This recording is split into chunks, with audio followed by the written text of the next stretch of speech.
अस्सलाम वालेकुम। नई वीडियोस की अपडेट के लिए हैदर वॉइस चैनल को सब्सक्राइब कर लें और साथ ही बेल आइकॉन के बटन को दबा दीजिए। शुक्रिया।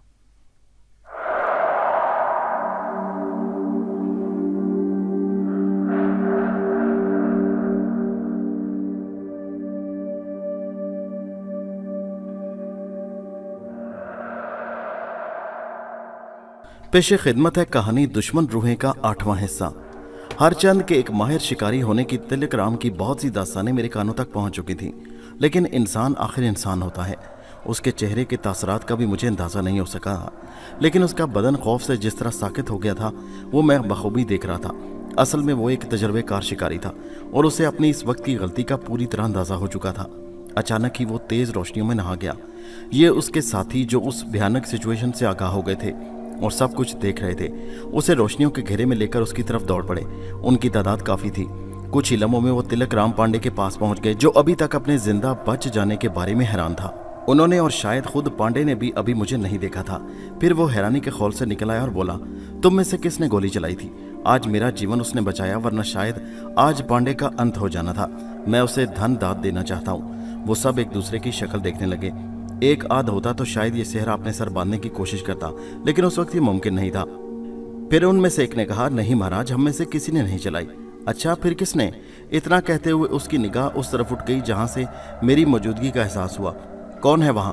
वो दूर से बोला और मैं हरी सिंह और गोविंद चाड़ी के साथ दरख्तों की आड़ से बाहर निकल आया। अरे कौन हो तुम लोग भाई? क्या शेर पर गोली तुम में से किसी ने चलाई? भगवान ने यह सेवा हमें सौंपी थी महाराज। हमारी तरफ से जीवन बच जाने की बधाई हो, हरी सिंह ने कहा। और पांडे ही नहीं, दूसरे भी आंखें फाड़ फाड़ कर हमें देखने लगे। फिर पांडे बोला, बहुत धन्य दाद। सच है कि आज का जीवन भगवान के बाद तुमने मुझे दिया, वरना आज पांडे की कहानी खत्म हो गई थी। तुमने चलाई थी गोली? उसने हरी सिंह से पूछा। हमारे महाराज ने जी। हरी सिंह ने मेरी तरफ इशारा किया। पांडे ने गहरी नजरों से मुझे देखा और फिर शेर की तरफ। फिर वो 2 कदम आगे बढ़ा और मुझे गौर से देखता हुआ बोला, भगवान जब कोई बड़ा आदमी बनाता है तो उसकी सूरत का भी बड़ा ख्याल रखता है।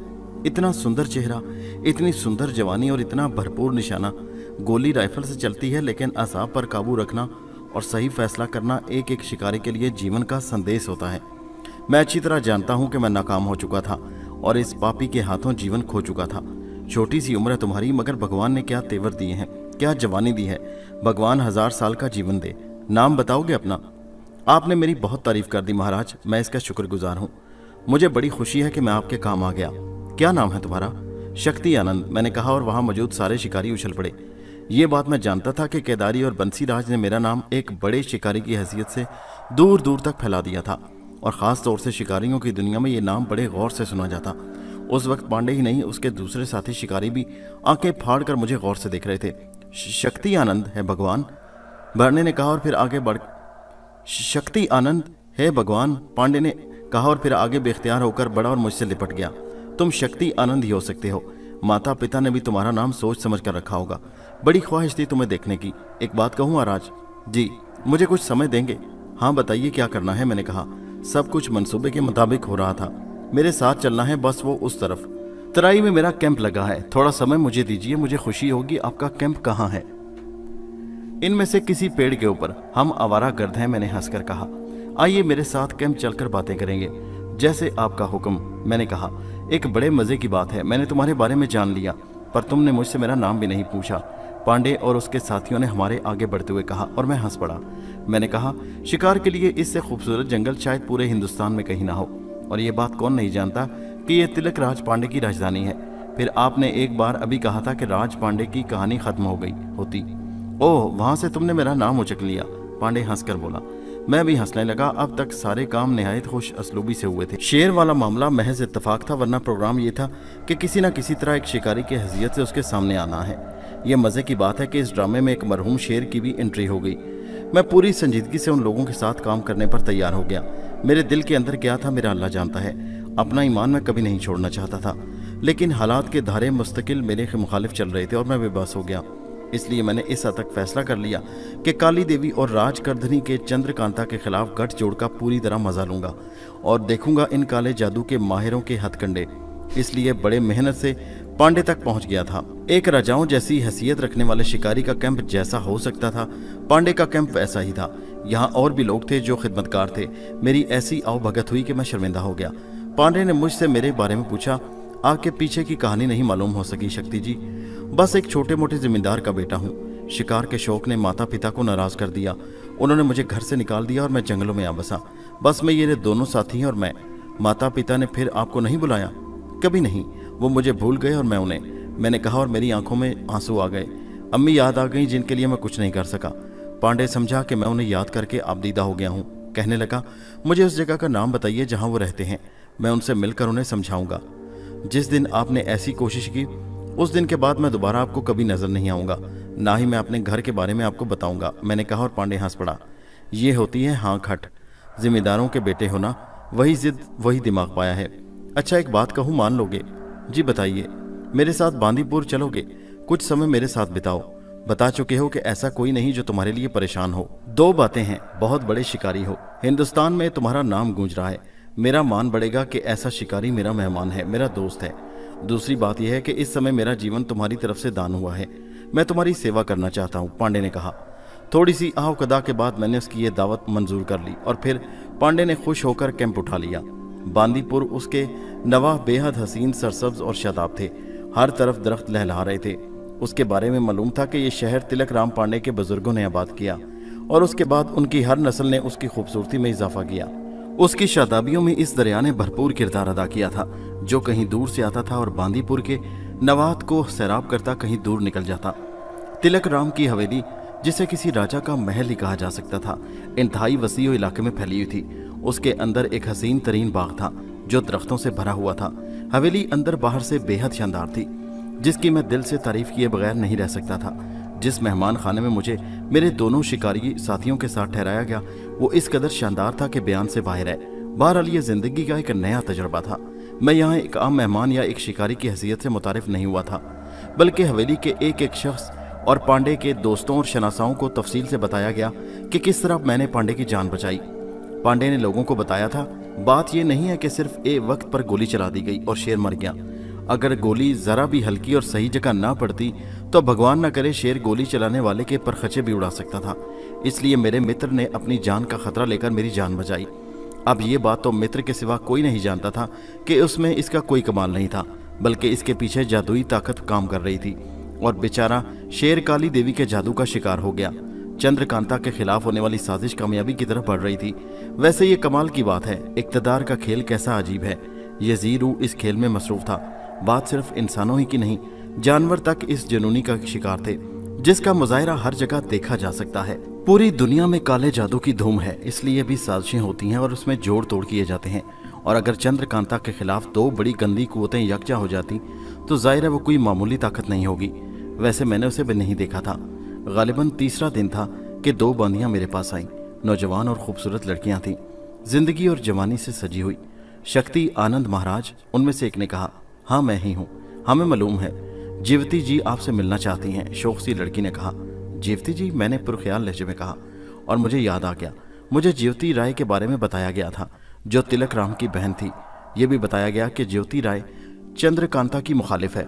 उस जीवती ने मुझे बुलाया था। तुम दोनों को यकीन है कि उन्होंने मुझे ही बुलाया है? हाँ शक्ति, आनंद, वो हैरानी से बोली। नहीं, मेरा मतलब है, खैर वो कहाँ है? मोती अंग में, एक बोली। अब मैं तुमसे पूछूंगा कि ये मोती अंग कहाँ है? पूछने की जरूरत ही क्या है, हम जो आपको वहां ले चलेंगे। पाँव पाँव, हम इतने महान शिकारी को उठाकर तो नहीं ले जा सकते। वो दोनों भी खूब हाजिर जवाब थीं। मोती अंग अंदरूनी हवेली का मशरकी हिस्सा था, खूबसूरत फलदार दरख्तों में घिरी हुई एक हसीन जगह जहां वो मुझे लेकर गईं और एक खूबसूरत नशिस्तगाह में मुझे बिठाकर चली गईं। वो यकीनन ज्योति राय को इत्तला देने गई होंगी। मेरे जहन में बहुत सी कहानियां गर्दिश करने लगीं। बचपन में सुनी शहजादे और आलमताब शहजादियों की कहानियां, जिनमें हर शहजादी चंदे माफ्ताब होती थी और लाजमी तौर पर शहजादा आलम आशिक हो जाते। इसी में एक शहजादी ने मुझे बुलाया और मैं उसका इंतजार कर रहा था। मैं अपनी सोचों पर बेख्तियार हंस पड़ा। बचपन की कहानियां सिर्फ कहानियां होती हैं। दादी अम्माओं के दिल की कहानियां, उनमें दिल जरूर धड़कते होंगे। वो गुड्डू के दादा का तस्वर करती होंगी और झूठी कहानियां गढ़ती होंगी, लेकिन बच्चों के जहन में वो कहानियां जरूर घर कर जाती हैं और बाज़ औक़ात जवानी से लेकर बुढ़ापे तक वो शहजादी गुलेनार को तलाश करते रहते हैं और इस सिलसिले में मज़ीद कहानियां बनती रहती हैं। उस वक्त भी मैं हुस्न जमाल की सूरत किसी शहजादी के इंतज़ार में बैठा था। ये अलग बात है कि अभी कुछ मिनटों में एक खरांट बड़ी अम्मा मुझे घूरती हुई आई और बोली, अच्छा तो तुम हो शक्ति आनंद। और बड़ी अम्मा आ गई। मैंने सामने से आलमताब की महबूबा को आते हुए देखा। वो वाकई फूलों की एक आग थी, शोख आंखों वाली एक हसीना, जिसका क़यामत खेज हुस्न ऐसा था कि दादी अम्मा की कहानियां सच हो जाएं। उसकी उम्र बमुश्किल 20 साल होगी। बाल सुनहरे और बहुत लंबे थे, आंखें गहरी नीली। कुछ लम्हों के बाद मुझे वही अल्फाज सुनाई दिए, तो आप हैं शक्ति आनंद। आवाज़ का हुस्न भी चेहरे का साथ देता था। मैंने खड़े होकर गर्दन खम कर दी। हम प्रणाम करेंगे, हालांकि लोग हमें प्रणाम करते हैं। चलिए अब तो वक्त ही गुजर गया। असल में आप इस कदर हसीन हैं कि इंसान खुद अपने आप को भूल जाता है। मैंने कोई तकल्लुफ़ नहीं किया। उसके चेहरे पर एक लम्हे के लिए हैरत नजर आई। यकीनन वो राजकुमारी ही थी, इसलिए इस बेतकल्लुफ़ी से बात करने की जुर्रत किसी की ना होती। और फिर मैंने फट से उसके हुस्न की तारीफ़ कर दी। ये बात उसके लिए खुशकुन भी थी और बाइसे हैरत भी, लेकिन उसके चेहरे का तासुर अच्छा हो गया। बहुत मुंह फट हो, उसने कहा। बेशक गुस्ताखी की है, माफ़ी चाहता हूँ। नहीं कोई बात नहीं, वैसे भी हम आपके आभारी हैं। आपने मेरे भैया जी की जान बचाई। ये भगवान ने मुझे एजाज़ बख्शा। मेरे मुंह से खुदा निकल रहा था, लेकिन फिर मैंने एकदम अल्फाज बदल दिए। बिल्कुल इसी तरह मैं प्रणाम वगैरह नहीं कर सकता था। लाख मुझे तरबियत दी गई कि मैं एक हिंदू किरदार बन जाऊँ, लेकिन ये इतना आसान नहीं था। और फिर हालात की मजबूरी ने ज़ुबान का रुख थोड़ा सा बदल दिया था, लेकिन उसका रुख शायद ज़िंदगी की आखिरी सांस तक नहीं बदल सकता था। फिर भी हमें आपका शुक्रिया अदा करना था। ये आपकी बड़ाई है। मैं एक शिकारी हूँ और मैंने एक शिकारी की जान बचाई है। महाराज तिलक राम पांडे एक अच्छे इंसान हैं। उन्होंने मुझे साथ चलने के लिए कहा। मैं आ गया। एक बात पूछूं? वो लहजा बदल कर बोली। जी। क्यों मारते हो जीते जागते जानवरों को? वो भी भगवान की मर्जी से संसार में आते हैं, उन्हें भी जीने का अधिकार है। तुम लोग कितनी आसानी से उनसे जीवन छीन लेते हो और फिर खुद को बड़ा शिकारी कहलवाते हो। ये सवाल आपने पांडे जी से किया है? नहीं। क्यों? बस तुमसे करने को जी चाहा। तुम भी तो बहुत बड़े शिकारी हो। मैं सिर्फ खूनी दरिंदों का शिकार खेलता हूँ, कमज़ोर जानवरों को नहीं मारता। वो तो भैया जी भी शेरों के शिकारी हैं। ठीक करते हैं। आपको इल्म हो गया होगा कि एक शेर ही उनका जीवन ले रहा था। हाँ, भगवान ने मेरे भैया को बचा लिया। अपने गोली चलाने के शौक़ को दूसरे शिकारी कमज़ोर जानवरों से पूरा करते हों तो क्या करते हों, हम उन्हीं जानवरों को मारते हैं। कहीं हम ना मारें तो वो हमें मार दें। एक और बात कहूँ, अगर बुरा ना मानो। नहीं राजकुमारी जी, ज़रूर कहें। तुम बहुत सुंदर हो, उसने कहा और खूब हंसी। मैं खामोशी से उसे देखता रहा, लेकिन मैंने ये ज़रूर सोचा कि अगर मैं अपनी मुश्किलात का शिकार ना होता, अगर मेरा वास्ता दूसरे मसलों से ना पड़ा होता, तो ये लड़की बासानी मेरे हवास छीन सकती थी। वैसे ये मज़े की बात थी कि मेरी तकदीर में हिंदू लड़कियां लिखी थी, गंगा, मनिका और अब ये। वो हंसने के बाद रुकी और फिर बोली, हालांकि मैं ये बात नहीं, कोई और बात कह रही थी। वो भी कह दें, इन संसार में तो सारे ही दरिंदे हैं। मनुष्य से बड़ा दरिंदा तो कोई नहीं। हर मनुष्य अपने सुंदर जीवन के लिए दूसरे मनुष्य का दुश्मन बन जाता है और घात लगाकर बैठ जाता है। बात तो एक जैसी ही है। मैं खामोश रहा। उसकी बात बिल्कुल सच थी। उसका सबसे ज़्यादा तजुर्बा मुझे था, क्योंकि मैं दुश्मनों की ठोकरों में था, जबकि मैंने खुद किसी से दुश्मनी का आगाज़ नहीं किया था। वो फिर बोली, मैं सच कह रही हूँ। मैंने तुम्हें इसीलिए नहीं बुलाया कि ये बातें करूँ। असल में मेरी किसी से दोस्ती नहीं। यहाँ मौजूद तमाम लोग मामूली जहन रखते हैं। वो इस काबिल नहीं कि मैं उनसे दोस्ती करूँ। शकुंतला ने तुम्हारे बारे में बताया तो मैंने सोचा चलो तुम्हें बुलाकर तुमसे बात की जाए। मैंने पूछा, ये शकुंतला कौन है? मेरी दासी है, उनमें से एक जो तुम्हें बुलाकर लाई। क्या बताया था उसने? मैंने कहा तो वो फिर हंस दी। मेरा मजाक उड़ाया होगा ना? हाँ, वो बदस्तूर हंसते हुए बोली, मुझे बताइए तो सही।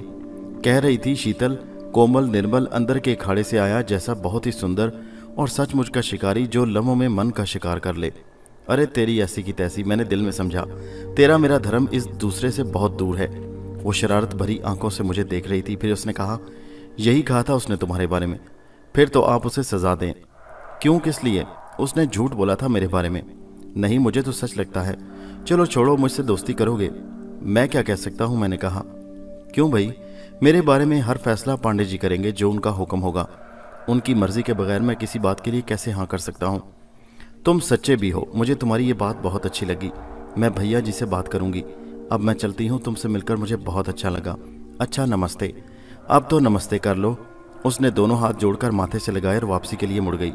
मैं उसे जाते हुए देखता रहा और मैंने दिल में एतराफ़ कर लिया कि उसका हुस्न बेमिसाल है। अभी मैं सोचों में गुम था कि वही दोनों दासियाँ आ गईं जो मुझे यहाँ तक लाई थीं, और उनमें एक शकुंतला थी। जिस मेहमान खाने में मुझे ठहराया गया था वो बेहतरीन था। हालांकि कई बड़े बड़े कमरे थे, लेकिन उनमें मेरे अलावा कोई मेहमान नहीं था। हाँ, कई खादिम थे जो मेरी ज़रूरतें पूछते रहते थे। रात हो चुकी थी। मैं अपने बिस्तर पर बैठा सोचों में गुम था। मैं सोच रहा था कि मैंने हंसराज और केदारी की ख्वाहिश के मुताबिक भरपूर तरीके से अपना काम पूरा किया। मैंने न सिर्फ बड़ी खूबसूरती से तिलक राम तक रसाई हासिल की, बल्कि बहुत मुख्तसर वक्त में ज्योति राय तक भी पहुंच गया, जिसके करीब होने की मुझे हिदायत की गई थी। और अब चंद्रकांता रह गई थी, जो मेरा असल शिकार थी। चंद्रकांता, न जाने वो क्या शय है। वैसे एक बात कई बार मेरे जहन में आई थी। मुझे मालूम था कि तिलक राम पांडे उस जंगल में शिकार खेल रहा है। मैंने किसी न किसी तौर उस तक रसाई हासिल कर ली, लेकिन शेर वाले वाक़े ने लम्हों में काम कर दिखाया। वो वाकई एक दिलचस्प इत्तेफाक था। न जाने मैं कितनी देर तक ये सब कुछ सोचता रहा, फिर नींद आ गई। सोते हुए न जाने कितनी देर गुजरी थी कि अचानक किसी खटके से आंख खुल गई। पहले तो कुछ समझ में नहीं आया, लेकिन फिर इसी तरह की दूसरी आवाज़ हुई और मेरी नज़रें दरवाजे की तरफ उठ गईं। दरवाज़ा अंदर से बंद था, लेकिन ये आवाज़ ऊपर से रोशनदान का शीशा खुलने की थी। दरवाजे के ऐन ऊपर एक खूबसूरत रोशनदान बना हुआ था, और उसी वक्त उस रोशनदान में मुझे जो कुछ नजर आया, उसने एक लम्हे के लिए मेरे दिल में एक अजीब सा एहसास पैदा कर दिया। ये कोई जानवर था। गौर से देखा तो रोंगटे खड़े हो गए। शेर का चेहरा था, बिल्कुल शेर का चेहरा। उसकी भूखी खूंखार आंखें मेरी तरफ उठी हुई थी। रोशनदान में शेर, जबकि दरवाज़ा काफ़ी ऊंचा था। बाहर की कैफियत का भी मुझे अंदाज़ा था। दरवाजे के दूसरी तरफ कोई ऐसी चीज़ नहीं थी कि शेर उस पर चढ़ सके। और फिर ये बेवकूफ़ी की सोच थी कि शेर इतनी शानदार हवेली में, जहाँ पहरेदार ही इतने थे कि 2-4 शेर भी आ जाते तो भून कर रख देते। तो फिर ये क्या था? मेरे हवास जाग गए और मैं गौर से रोशनदान से झांकते चेहरे को देख रहा था। फिर मेरे जहन में एक और ख्याल आया, बिल्ली। ये ख्याल खुद बड़ा मसका खेज था। इतनी बड़ी बिल्ली जिसका चेहरा ही रोशनदान के तूलो अर्ज में समाया हुआ था। उस चेहरे में 2 जलती हुई आंखें, जिनके गिर्द एक नीला दायरा रक्सा था, और उनमें 2 पुतलियां सीधी खड़ी नजर आ रही थीं। मैंने सिर्फ जायजा लेने के लिए उन आंखों में झांका, लेकिन मुझे यूं लगा जैसे रोशनी की 2 लकीरें उन आंखों से निकलकर मेरी आंखों में दाखिल हुई हैं, और उन आंखों के रास्ते दिमाग में, साथ ही पूरे बदन में सनसनाहट दौड़ गई और बदन बेजान लगने लगा। मैं पथरीली आंखों से रोशनदान से झांकती आंखों को देखता रहा। फिर मुझ पर सहर तारी हो गया। फिर उन आंखों में हरकत हुई और मुझे यूं लगा जैसे वो शेर जैसा सर अंदर दाखिल होने की कोशिश कर रहा है। उसका चेहरा रोशनदान से अंदर दाखिल हो गया, लेकिन फिर भी उसका जिस्म भी। लेकिन चेहरा जितना बड़ा था, जिस्म उसकी निस्बत बहुत छोटा था। और आने के बाद पता चल गया कि वो बिल्ली है, लेकिन शेर के बराबर चेहरे वाली बिल्ली। पुरस्रार बिल्ली रोशनदान से एक कार्नस पर कूदी और फिर वहाँ से नीचे ज़मीन पर। वो आहिस्ता आहिस्ता मुझे घूरती हुई मेरी तरफ बढ़ी।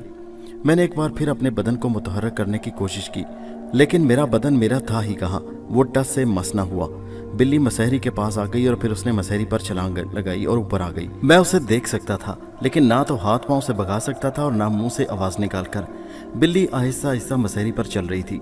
सबसे पहले उसने मेरे दोनों हाथ सूंघे, फिर दोनों पाँव और कुछ अंदाजे लगाकर अचानक मेरे सीने पर चढ़ गई, लेकिन मेरे सीने पर उसका कोई वजन महसूस नहीं हुआ। फिर वो मेरे चेहरे की तरफ बढ़ने लगी। उस वक्त की बेबसी को मैं अल्फाज में बयान नहीं कर सकता। वो मेरे सीने पर चढ़ती मेरे चेहरे की तरफ बढ़ रही थी। मैं उसकी जलती आंखों को देख चुका था। वो कुछ भी कर सकती थी। मेरा चेहरा खुरच डालती, मेरी आंखें निकाल कर चबा लेती, सब कुछ उसके इख्तियार में था। अचानक रोशनदान पर दोबारा आहट हुई और मेरे चेहरे की तरफ बढ़ने वाली बिल्ली एकदम चौकन्नी हो गई। उसने रोशनदान की तरफ में देखा। रोशनदान में उसी की नस्ल की एक अजीबुल खलकत बिल्ली नमूदार हुई और एक लम्हा ज़ाया किए बगैर वहीं से उसने दूसरी बिल्ली पर छलांग लगा दी। वो उस पहली बिल्ली पर हमलावर हुई। दूसरी बिल्ली फुर्ती से मुझ पर से हट कर नीचे कूद गई। दूसरी बिल्ली मेरे सीने पर आके के बजाय गद्दे पर आई और पलक झपकते उसने पहली बिल्ली पर दूसरी छलांग लगाई। फिर तो क़यामत बर्पा हो गई। 2 हौलनाक बदरूहें एक दूसरे से गुत्थम गुत्था हो गईं। उनके हलक से भयानक आवाज़ें निकल रही थीं। दोनों एक दूसरे की गर्दनें चबाने की कोशिश कर रही थी। मैं फटी फटी आंखों से ये जंग देख रहा था। ऐसी खौफनाक लड़ाई मैंने पहले कभी नहीं देखी थी। बिल्लियां एक दूसरे को ख़त्म करना देना चाहती थीं। कुछ लम्हों के बाद मुझे महसूस हुआ दूसरी बिल्ली पहली बिल्ली पर हावी होती जा रही है। पहली बिल्ली भागने की कोशिश में थी और वही हुआ। जैसे ही पहली बिल्ली को मौका मिला, उसने पाँव दबाए और एक लंबी छलांग लगाकर कार्नर्स पर चढ़ गई। फिर वहाँ से दूसरी छलांग लगाकर रोशनदान पर। दूसरी बिल्ली ने उससे ज़्यादा कुव्वत का मुजाहरा किया। उसने ज़मीन से बरह रास्त रोशनदान पर छलांग लगाई, लेकिन रोशनदान बहुत बुलंदी पर था। वो उसके किनारे ना पकड़ सकी और वापस नीचे गिर पड़ी। लेकिन नीचे गिरते ही उसने दोबारा कोशिश की। इस बार वो पहले कार्नर्स पर, फिर रोशनदान पर पहुंची और फिर बाहर निकल गई। मैं जल्दी से पलंग से नीचे उतर आया। ये कोई आम वाक़या नहीं था। पहले तो बिल्लियां ही गैर मामूली थीं। शेर जैसे मुंह वाली बिल्लियां ना कभी देखी ना सुनी। फिर ये अजीब और हौलनाक जंग कुछ अजीब सी कैफियत की हामिल थी। मैंने तेज़ रोशनी जलाई और रोशनदान का जायज़ा लेने लगा। एक जगह थोड़ा सा खून पड़ा हुआ था। बिल्लियाँ अच्छी खासी ज़ख्मी हुई। ये फैसला आसानी से किया जा सकता था कि वहाँ बिल्लियाँ थीं ही नहीं। अब मैं कोई आम इंसान नहीं था, गुजर घाट का एक मामूली सा बच्चा जिसकी जिंदगी खूबसूरत रिश्तों के दरमियान आगाज हुई थी, अब जादूगरों के चक्कर में फंसी हुई थी और उसका कोई पुरसाने हाल नहीं था, जबकि मेरा कोई कसूर भी नहीं था। मैं एक जगह बैठकर सोचने लगा, बंसीराज और केदारी ने दो देवियों के कहने पर मुझे यहाँ भेजा था कि मैं तीसरी देवी के खिलाफ काम करूँ। मैं जिसे इन देवियों के नाम से भी घिन आती थी, मैं उनका पैरोकार बना था। मेरे मालिक तो जानता है कि मैं अगर ये गुनाह कर रहा हूँ तो बेहद मजबूरी के आलम में मुझ पर बुरा वक्त आया है और ये सब मैं अपने लिए नहीं कर रहा। तो मेरी ज़िंदगी का मालिक है, मेरी ज़िंदगी तेरी अमानत है, मैं हर वक्त तेरी अमानत वापस करने के लिए तैयार हूँ। बस एक बार मुझे मेरी माँ से मिला दे, इस खैरियत के साथ मुझे वापस दे दे, मुझे उसके अलावा कुछ नहीं चाहिए। मेरा जहन फिर उन बिल्लियों की तरफ चला गया। पहली बिल्ली कौन थी, वो मुझे क्यों सूंघ रही थी और क्या चाहती थी? वो मेरे चेहरे की तरफ बढ़ रही थी। मैं कुछ भी नहीं कर सकता था। अगर वो मेरी आंखें भी निकाल लेती तो मैं उसे नहीं रोक सकता था, क्योंकि मेरा बदन बेजान था। मैं हाथ पांव तक नहीं हिला सकता था। तबीयत पर एक बोझ सा तारी हो गया। मैं उठकर कमरे से बाहर निकल आया। ताहद्दे निगाह खामोशी छाई हुई थी। हर तरफ फूह का आलम था। मेहमान खाना अंदरूनी रिहाइश से काफ़ी दूर था। मैंने अपने कमरे के पीछे जाकर देखा, लेकिन वहाँ कुछ भी नहीं था। हवेली के अहाते के पास चौकीदारों के साए नजर आए। मैं कमरे में वापस आ गया। न जाने कब तक जाकर मुख्तलिफ बातें सोचता रहा, फिर नींद आ गई। दूसरी सुबह थकी थकी सी थी। रात के वाकयात जहन को बोझल किए हुए थे। असल में बात कुछ समझ में भी न आई और किसी से की भी नहीं जा सकती थी। मेरे साथी सिर्फ शिकारी थे। पता चल गया था कि उनका पुरस्कार वाकयात से कोई ताल्लुक नहीं। जागने के बाद ऐसे ही बोझल बोझल सा बैठा रहा। फिर गुसल खाने की तरफ बढ़ गया। तैयार होकर बाहर निकला ही था कि किसी लड़की के हंसने की आवाज़ सुनाई दी। उसके बाद दरवाजे पर हल्की सी दस्तक सुनाई दी। कौन है, आ जाओ। दो अजनबी लड़कियां अंदर दाखिल हुईं। उनमें से एक ने कहा, बड़े महाराज ने हमें कहा था कि आपके कमरे में जाकर देखें। अगर आप जाग रहे हो तो थोड़ी देर के बाद महाराज के साथ नाश्ते के लिए अंदर तशरीफ़ ले आएं। ठीक है, तुम लोग थोड़ी देर के बाद मुझे नाश्ते के कमरे में पहुंचाने आ जाना। मुझे अंदर के बारे में मालूम नहीं। जी महाराज, लड़कियों ने कहा और वापस चली गईं। मैं सोचों में डूबा रहा। कुछ देर के बाद वही दोनों लड़कियां आईं और मैं उनके साथ चल पड़ा। तब मैंने ये हवेली दूर से देखी।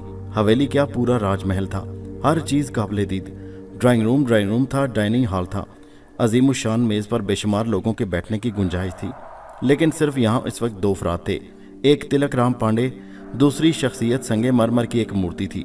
मेरी निगाह उसकी तरफ उठ गई और फिर जैसे मैं पथरा कर रह गया। इतने हसीन नकूश, इतना खूबसूरत चेहरा, सही मानों में मुगलिया हुस्न का शाकार मालूम होती थी। कदो कामत भी बेमिसाल, बहुत ज़्यादा हसीन थी। उसकी आंखें खूबसूरत, मेरे खुदा इतनी हसीन, इतनी पुरकशिश आंखें। लेकिन दूसरे लम्हे एक खौफनाक तासुर भी सामने आया। उन आंखों की पुतलियां एक सीधी लकीर की शक्ल में थी। उफ मेरे खुदा, ये क्या है? दिल में एक अजीब सा एहसास उभरा। उसी वक्त पांडे की आवाज़ उभरी, स्वागतम शक्ति आनंद जी, स्वागतम, आइए। मैंने चौंक कर खुद को संभाला और उसके करीब पहुंच गया। पांडे ने अपने सामने की कुर्सी की तरफ इशारा किया। बैठिए शक्ति जी, हम आपके आभारी हैं, बैठिए। आप बार बार उसका जिक्र करके मुझे शर्मिंदा ना करें जी। मैं तो अपने आप को खुशनसीब समझता हूँ कि हिंदुस्तान में शिकारी दुनिया के इस अजीम सरमाए के लिए छोटा सा काम कर सका। मैंने कुर्सी पर बैठते हुए कहा और पांडे हंस पड़ा। मेरी जान बच गई और आप इसे छोटा सा काम कह रहे हैं? मैं एक बार फिर आपको धन्यवाद कहता हूँ। फिर उसने कहा, मैं ही नहीं, चंद्रकांता भी आपकी एहसानमंद है। ये मेरी धर्मपत्नी चंद्रकांता है। चंद्रकांता ने मुस्कुराकर हाथ जोड़ दिए। मैंने गहरी नज़रों से उसे देखा तो ये चंद्रकांता ही की वजह से काले जादू की माहिर दो शख्सियतें परेशान थी। हिंदुस्तान ही नहीं, पूरी दुनिया में काली के पैरोकार फैले थे। जादू की दुनिया में उसका कोई सानी नहीं था। ये वही शख्सियत थी जिसने इन दोनों ताकतों को परेशान कर रखा था। अचानक मैं चौंक पड़ा। पहली बार मैंने उसे गहरी नज़रों से नहीं देखा था। दोबारा उसे देखा तो उसकी पेशानी और गर्दन पर 2-3 जगह मेडिकल टेप लगे हुए थे और आंखें, ओ मेरे खुदाया, ये वही आंखें हैं जो मैंने रोशनदान में देखी थी। उस वक्त खौफ की वजह से मैं उन आंखों के हुस्न का अंदाज़ा नहीं किया, लेकिन अब मुझे पूरा यकीन हो गया कि चंद्रकांता ही वो पहली बिल्ली थी जिसे मैंने रोशनदान में और फिर अपने सीने पर देखा था। आप इनके चेहरे पर जख्म देख रहे होंगे। पांडे ने शायद मेरे चेहरे के तासरात भांप लिए। जी हाँ देवी जी के, मैंने जल्दी से कहा। तुम इन्हें भाभी कह सकते हो। बहुत मान दे रहे हैं आप मुझे पांडे जी, मैंने कहा। तुम इससे ज़्यादा के हकदार हो यार, बार बार मुझसे कहलवा रहे हो। एक शिकारी के पूरे तजर्बे को सामने रखकर मैं कह रहा हूँ कि शेर ने मेरे चीसड़े उड़ा दिए थे। अगर तुम जैसा माहिर शिकारी माहिराना अंदाज में उस पर गोली न चलाता। ये एक माहिर शिकारी का ही काम था, किसी अनाड़ी का नहीं। ऐसे हालात में तुम्हें जितना भी मान दूं कम है। तो मैं बता रहा था कि तुम्हारी भाभी जी रात को सोने में चलने की आदी हैं। अक्सर रातों को उठकर चल पड़ती हैं। कई बार हादसे पेश आ चुके हैं। पिछली रात भी उठकर कहीं चल पड़ी, एक खिड़की से टकरा कर रह गई। खिड़की के शीशे टूट गए और ये जख्मी हो गई। ओहो, अफसोस हुआ, मैंने कहा। नौकरों ने नाश्ते से मेज़ भर दी। 3 आदमियों के लिए जो नाश्ता लगाया गया था वो 13 आदमियों के लिए काफ़ी था। मैं नाश्ता करते हुए सोच रहा था कि ये तो तय हो गया कि पहली बिल्ली चंद्रकांता थी, लेकिन वो दूसरी बिल्ली कौन थी? अचानक मेरे जहन में बिजली कूदी। ज्योति राय, वो दूसरी हुस्न की मूरत, नौखेज़ नौमर और ओ हो सकता है बल्कि 100%। दोनों के दरमियान खौफनाक जंग हुई जिसके आसार चंद्रकांता के चेहरे पर थे। नाश्ता जारी था। तिलक राम ने कहा, शिकार का शौक तुम्हें कब से है शक्ति आनंद? बचपन से महाराज, बस न जाने क्यों दरिंदों से दुश्मनी हो गई, मैंने हंसकर कहा। बड़ा नाम कमा लिया है तुमने छोटी सी उम्र में। तुमने उनका नाम सुना था कभी कांति? तिलक राम ने उसे मुखातिब करते हुए कहा। सैकड़ों बार, पर मुझे अंदाजा नहीं था कि इतनी बाली सी उम्र है इनकी, चंद्रकांता ने कहा। तुम्हें हैरत हुई शक्ति के मुझसे ज्यादा कांति एडवेंचरस है। कभी कभी ये शिकार में भी मेरे साथ होती हैं। हिमालय की तराइयाँ बेशुमार इसरार से भरी हैं। वहाँ की पुरस्रार दास्तानें सुनते हैं तो हमारे मन डोल जाते हैं। हमने एक मंसूबा बनाया है, हम वहाँ जाएंगे जहाँ अब तक इंसानी कदम नहीं पहुँचे। हम यानी मैं और चंद्रकांता इस मंसूबे पर काम कर रहे हैं। बहुत बड़ी बात है जी। चंद्रकांता मेरा दाएं हाथ है, शक्ति जी को अपना बायां हाथ बना ले पांडे जी, चंद्रकांता ने खूबसूरत आवाज में कहा। मेरे मन की बात तुमने छीन ली। चंद्रकांता का माजी इन पहाड़ों में गुम है। वो अपने माजी की तलाश में भी वहां जाना चाहती है। मैंने सच कहा है पांडे जी कि इस पर गौर करें, चंद्रकांता बेख्तियार बोली। क्या? पांडे उसकी बात समझ न सका। यही कि हम इतने शानदार शिकारी का साथ मिल जाना। हाँ, मैं तुमसे इत्तेफाक करता हूँ। वैसे शक्ति आनंद को तैयार करना तुम्हारा काम है कांति, मैं इन्हें तैयार कर लूंगी। उसने मुझे और मुझे उसकी आंखें अपने दिमाग में उतरती महसूस हुई। मुझे विश्वास है, पांडे बोला। नाश्ता खत्म हो गया? मैंने कहा। जी मुझे इजाज़त दें पांडे जी। ठीक है, एक बात तुमसे कहूँ जी, जितना तुम तकल्लुफ़ कर रहे हो इतना ना करो। हवेली में सबको हिदायत कर दी है कि तुम सिर्फ मेहमान नहीं हो बल्कि इस घर के एक आदमी हो। पूरी हवेली में मन चाहे जहाँ जा सकते हो। मेहमान खाने में कोई तकलीफ हो तो अंदरूनी हवेली में तुम्हारे लिए कोई कमरा तैयार कर दिया जाए। मैंने जल्दी से कहा, नहीं, बिल्कुल नहीं। क्यों? इस बार चंद्रकांता ने कहा। मुझे वहाँ कोई तकलीफ नहीं। जी ठीक है, इसे बाद में देखेंगे, उसने कहा। पांडे ने एक मुलाजिम से कहा कि मुझे मेहमान खाने में छोड़ आए। मैं खुद चला जाऊंगा जी, शुक्रिया। हाँ, इन्हें अकेला जाने दो, वरना हवेली के रास्ते इन्हें कैसे मालूम होंगे। उसने मुझे फिर गौर से देखा और मुझे यूं लगा जैसे कुछ नशा सा चढ़ रहा हो। मैं जल्दी से बाहर निकल आया। कुछ देर के बाद मैं मेहमान खाने में पहुंच गया। एक कुर्सी पर बैठकर मैं इन वाक़यात के बारे में सोचने लगा। एक अनोखा ख्याल मेरे दिल में आया। अब तक मुझे जो खूबसूरत लड़कियां मिली थी वो सब हिंदू थीं। कोई मुसलमान लड़की मुझसे कभी नहीं टकराई थी। हालांकि मेरे किरदार में कभी लचक नहीं आई थी, लेकिन इंसान तो मैं भी था। यहाँ बांदीपुर में मुझे ज्योति राय मिली थी। हुस्न जमाल की मूरत, वो जहन पर सवार थी कि चंद्रकांता आ गई। उफ, क्या हुस्न है उसका। एक एक नक्श शहर में गिरफ्तार करता था। लगता था किसी संग तराश ने अपना आफाकी कमाल दिखाया है। संगे मरमर की ऐसे हसीन मूर्ति कभी न बनाई गई हो। और ज्योति, न जाने क्यों ये मेरे बात जहन में सरसरा रही थी कि दूसरी बिल्ली ज्योति राय के अलावा और कोई नहीं थी। मुझे बता दिया गया कि बांदीपुर में तिलक राम के घर में चंद्रकांता के अलावा एक और किरदार भी है जो ज्योति राय है और ज्योति कांता की दुश्मन है। अभी कुछ देर पहले थक हार के मुझसे कहा था कि मैं अपने आप को मेहमान खाने में कैद न रखूं और हवेली में जहां चाहे घूमूं। चुनाचे एक बार फिर मैंने वॉशरूम में जाकर खुद को संवारा और फिर ज्योति की तलाश में चल पड़ा। पूरी हवेली के अंदरूनी हिस्सों में घुसना तो मायूब था, लेकिन मैंने इसलिए एक बांदी का सहारा लिया। वो उधर से गुजर रही थी। सुनो, मैंने उसे आवाज़ दी और वो रुक गई। इधर आओ, मैंने दोबारा कहा और उसने मेरे करीब आकर दोनों हाथ जोड़ दिए। जी महाराज, ज्योति राय कहाँ मिलेंगी? अभी पिछले बाग में गई हैं। अकेली हैं? नहीं, दासियां साथ हैं। मैंने उस जगह के बारे में मालूमात हासिल की और उस तरफ चल पड़ा। ज्योति राय मुझे फूलों के पास नजर आ गई। हुस्न का एक खजाना भरा हुआ था इस हवेली में। एक तरफ चंद्रकांता सुलगती हुई आग थी तो दूसरी तरफ ज्योति राय दहक रही थी। हालांकि मैं जिस फितरत का इंसान हूँ आपको अंदाजा हो गया होगा, लेकिन हुस्न को देखकर जो मुतासिर ना हो वो इंसान नहीं होता। ये तो कुदरती जज्बा है जो इंसान की शनाख्त करवाता है। मेरा दिल चाहा कि दूर खड़ा ज्योति को देखता रहूं, जो फूलों के पास खड़ी फूलों से ज़्यादा खूबसूरत लग रही थी। लेकिन ज्योति ने मुझे देख लिया। फिर उसने बड़ी तकल्फी से मुझे देखकर पूरा हाथ खड़ा कर दिया। वो मुझे पास आने का इशारा करने लगी। मैं आगे बढ़ गया। करीब पहुंचा तो दोनों दासियां जो उसके साथ थी मुड़कर वापस चली गईं। शायद ज्योति ने उन्हें जाने के लिए कहा था। मैं करीब पहुंचा तो उसने दोनों हाथ जोड़ दिए। मैंने भी उसी के अंदाज में हाथ जोड़े तो वो हंस पड़ी। कितने सुंदर लग रहे हो इस समय, उसने मुझे देखकर तारीफी नजरों से कहा। यह तो उल्टी बात हो गई, मैं बोला। क्यों? उसने एक अदा से कहा। सुंदर तो आप लग रही हैं, मैंने दूर से आपको देखा तो दिल चाहा देखता ही रहूं। अरे वाह, अब तो तुम बदला ले रहे हो, उसने हंसकर कहा। इससे ज्यादा कुछ कह नहीं सकता, आप राजकुमारी हैं, मेरी इससे ज्यादा जरूरत नहीं हो सकती। इससे ज्यादा किया करो, मुझे अच्छा लगता है, उसने लगावट से कहा। मैं अब इन बातों को अच्छी तरह समझ गया था। वो मासूम फितरत अशरफ खान नहीं रहा था जो गुजर घाट की हवेली का बेवकूफ़ था। कैसी गुजर रही है यहाँ? बड़ी मेहरबानी है आप सबकी, मैंने उसका चेहरा गौर से देखते हुए कहा। उसका चेहरा बेदाग था, जबकि चंद्रकांता ठीक ठाक जख्मी नजर आई थी। मैंने खुद ही अंदाजे लगाए कि बिल्लियों के रूप में ये दोनों थी, हालांकि और बलाएं भी हो सकती थी। आजकल तो मैं बलाओं का चहीता था और खौफनाक बलाएं मेरे इर्द गिर्द भटकती रहती थी। मुमकिन है बिल्लियों का खेल ही दूसरा है। चंद्रकांता के चेहरे के जख्म किसी और वजह से लगे हों। पांडे ने इसकी वजह सोते में चलना बताया था, या फिर यह हो सकता है कि दूसरी बिल्ली ज्योति राय ना हो। आओ यहाँ से चलते हैं, वो अचानक बोली और एक तरफ कदम बढ़ा दिए। मैं उसके हुस्न के सहर में पूरी तरह गिरफ्तार हो गया। उसका अंग अंग इस कदर पुरकशिश था कि दिल की धड़कनें रुकने लगी।